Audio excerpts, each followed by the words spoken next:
Hi. Hello. నమస్తే. ఎలా ఉన్నారు? నేను చాలా బాగున్నాను. మీరు కూడా చాలా చాలా బాగున్నారనుకుంటున్నాను. ఈరోజైతే మనం కాకరకాయ కూర, అది కూడా డిఫరెంట్ టైప్ చేద్దాం.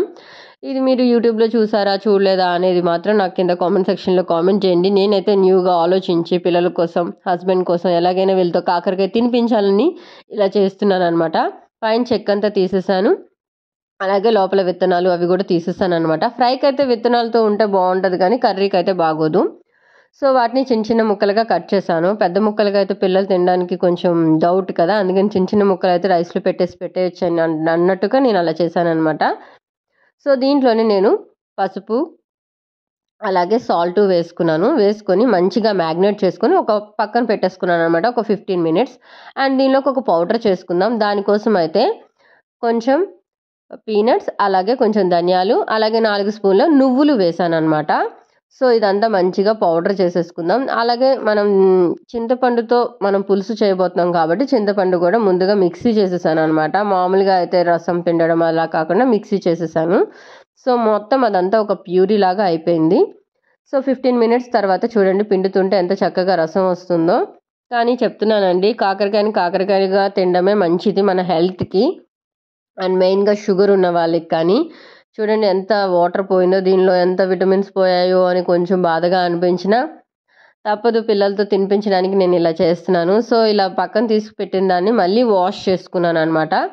అండ్ కళాయిలో ఆయిల్ వేసి ఇప్పుడు కడిగి ఉంచుకున్న ఈ కాకరకాయ ముక్కల్ని కొంచెం సాఫ్ట్ అయ్యే వరకు కొంచెం వేపుకోవాలన్నమాట. ఇంకా ఏమి యాడ్ చేయక్కర్లేదు. అది సాఫ్ట్‌గా అయ్యేంత వరకు ఉడికించండి.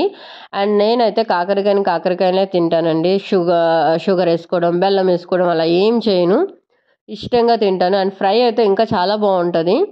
కాకపోతే కర్రీ అయినా సరే నేను అవేమీ లేకుండా చేదుగానే తింటాననమాట. పిల్లలు తినరు కాబట్టి వాళ్ళ కోసం నేను ఇలా ఆలోచించి ఇలా ట్రై చేశాను. అండ్ తర్వాత అదే సేమ్ కళాయిలో ఆయిల్ వేసి ఆనియన్స్ అయితే వేపుతున్నాను. దాంట్లోనే 4 పచ్చిమిరపకాయలేసాను. అలాగే కసూరి మేతి వేసాననమాట. దీంట్లోనే ఒక టమాటో చిన్న చిన్న ముక్కలుగా కట్ చేసేసాను. అది మగ్గిన తర్వాత కొంచెం పసుపు, అలాగే కారం వేశాను. కారం నేను చాలా తక్కువ వేశానండి. పులుపు కదా, కొంచెం ఎక్కువే వేయాలి. మా పిల్లల కోసం నేను చాలా తక్కువ వేశాను. సో, అది మగ్గిపోయిన తర్వాత నేను పక్కన పెట్టుకున్న కాకరకాయ ముక్కల్ని కూడా యాడ్ చేసేసాను. 2 నిమిషాలు ఉడికిన తర్వాత మనం ముందుగా చేసుకున్న ప్యూరీ ఉంది కదా! ప్యూరీనైతే యాడ్ చేసేసాను. దీనిలో ఎలాగో ధనియాలు ఉన్నాయి కాబట్టి మీరు కావాలంటే కొంచెం లైట్‌గా ఒక అర స్పూన్ గరం మసాలా, అలాగే ధనియాల పౌడర్ యాడ్ చేసుకోవాలనుకుంటే యాడ్ చేసుకోండి. నేను ఇంకేం యాడ్ చేయడం లేదు. గ్రేవీకి నాకెంత గ్రేవీ కావాలో దానికి తగ్గట్టు వాటర్ యాడ్ చేసుకున్నాను. అండ్ చిన్న బెల్లం కూడా యాడ్ చేశాననమాట.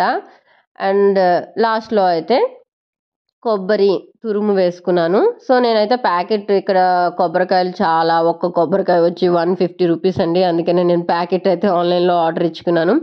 సో, ఆ ప్యాకెట్ 2 స్పూన్లు వేసుకున్నాను. 2 నిమిషాలు ఉడికిన తర్వాత ఆపేసాను. రెడీ అయిపోయింది. తప్పకుండా మీరు కూడా ట్రై చేసి నాకు ఎలా వచ్చింది, పిల్లలు తిన్నారా లేదా నాకు కామెంట్ సెక్షన్‌లో కామెంట్ చేయండి. అండ్ మన ఛానల్ అయితే సబ్స్క్రైబ్ అయిపోండి.